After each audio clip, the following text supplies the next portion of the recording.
Hi, it's Handy Andy Tech Tips here.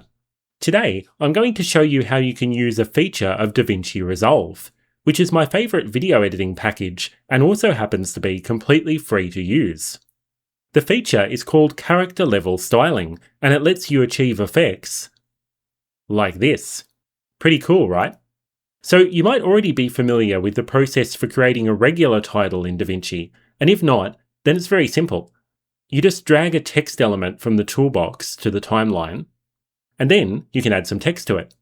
So I'll add resolve as the first line and effects as the second. Now you can see it's not showing up in the preview because the text is white and the background is as well, but changing the color is pretty easy. I want the word resolve to be blue, so I'll just select that, and then I'll click on the color swatch, and I'll select a nice blue color. And it's as easy as that. I can adjust the font size a bit, make it a bit larger perhaps, and then I can select the word effects, and I want to change that to a black font. Okay, that looks alright. But what if I wanted to animate this title, say by changing the rotation? Well, I'll keep the word effects selected, and then I'll go to the rotation effect. We have a bit of a problem here. The entire title is rotating, not just the word that I selected. So how can we have more control over different parts of the same title and animate them in different ways? Well, that's where character level styling comes in. Let's see how to use it. Now, for this demo, I want to make a nice 3D looking title. So to do this, I'll need to add a fusion composition. So go into the toolbox and find the fusion composition element under effects. There it is, so drag it in. Okay, next you'll need to click on the Fusion tab at the bottom of the window. It's the one with the icon that looks like a magic wand. Now we have this interface, which lets you build out a series of nodes. Basically, it's like a little flowchart with boxes that you can connect together, and each one of these nodes achieves a different part of the effect. So we have one node here called Media Out, but we want to add some more. So press Shift and Space on your keyboard, and then it comes up with this dialog where you can search for a new node. First we want the Text Plus node, and make sure you use the one with the plus sign on the end, not the regular text. So I'll add that, and then I'll put it over here. Next, search for the Text 3D node. Add one of those as well. Finally, we need to add a 3D renderer. Renderer 3D. You need to type it in the right order. So now that we have all of our nodes, let's connect them together. You can just drag the little arrow across to connect the Text 3D node to the Renderer 3D, and then connect the Renderer 3D to the Media Out. You can see the checkerboard in the preview, which means that we're getting an output and everything should work. You don't need to connect the Text Plus node to anything in this view. We'll connect it a different way later. Now, you want to click on the Text Plus node and then enter the text you want to use. I'll put resolve as the first line and effects as the second, just like I had before. Now, here's a little secret. Right-click in the text box and click Character Level Styling. Now, when you do this, it'll seem like nothing much has changed, but just look at the Modifiers tab at the top. It's deactivated now, but as soon as I click on Character Level Styling, it becomes active. We'll be using that tab later. Okay, next, click on the Text 3D node down here, and then right-click in its text box and select Connect to Character Level Styling 1, Styled Text. And after you've done that, it means we'll be able to use our styling in this 3D node. Well, we have the text now, but it's absolutely huge. So I'll fix that. I'll just click on the vertical anchor button first to align it to the center, and then I can just reduce the size of it down a bit with the font. Okay, that's a bit better. Now, if you go back to the Text Plus node and go into the Modifiers tab in the inspector, this is where we're going to apply the styling. Now, the way that this works is, in the preview, you need to drag a box around the text that you want to style. So if I drag a little box here around the word resolve, you can see some little green marks in the center, which represent the letters that were selected.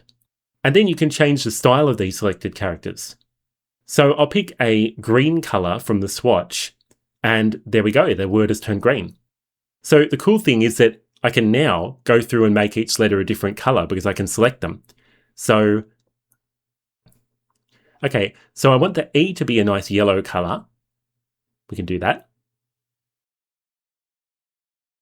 The S should be pink. The O should be blue. The L will be, I like red, but that one's too dark. Maybe a lighter one. There we go. And the V might like to be teal. Perfect. Here comes the fun part, actually animating it. I'll go back to the Text 3D node. I'll go to Tools, Extrusion, and I'll change the depth of the extrusion to have a nice 3D effect. Cool. Now, to further accentuate that, I'll go to the Shading tab. I'll untick Use One Material. And then I'll change the bevel material, it's called, to black, which will help it show up better against the white background. Now I'll go to the Modifiers tab again. And if I adjust the rotation, you can see it adjusts the first word only because that one has the character level styling attached to it. So that's pretty neat. That's achieving what we want. Now I'll just adjust some font sizes to make it look a bit nicer. And to do that, I'll select the word effects in the character level styling and that's in the Text Plus node, by the way. And then I'll go back to the Text 3D node, Modifiers tab again, and I'll adjust the size of that one. Great. Now I'll go back to Text Plus node, select the word Resolve again, if I can find it in here, there we go. Go back to Text 3D, and we're all set. Now, to insert the keyframes we need for an animation, here's what you do.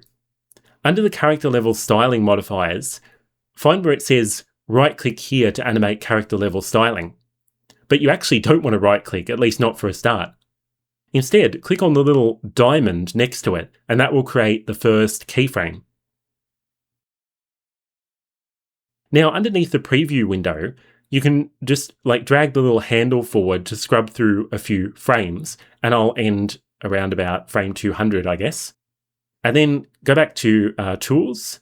It looks like the other word selected again. This stuff keeps happening. And that's better. Okay. Now, when you're on the end frame in the preview, you can actually right-click where it says this time, and then click Set Key. Now you can fiddle around to your heart's content. You can change all of the different parameters. In my case, I'm adjusting the rotation. You can really make it go all crazy, whatever you want. And then once you play it back in the preview, you can see how the animation works. Now, it has to do it in real time, so it's a bit slower than it will be when it's finally rendered out, but you get the idea. Now, if you want even more fun, you can just select some of the letters in a word. So I'll do everything except the first and the last letter, the R and the E. And then you can animate separately. So for that, you'll need to go back to the start of the preview and add another keyframe. And then adjust some things like the rotation again. And look at that, now the middle letters move separately to the end letters. Brilliant, isn't that fun? It's really, really great, this. This is basically now the final result that you saw at the start of the video.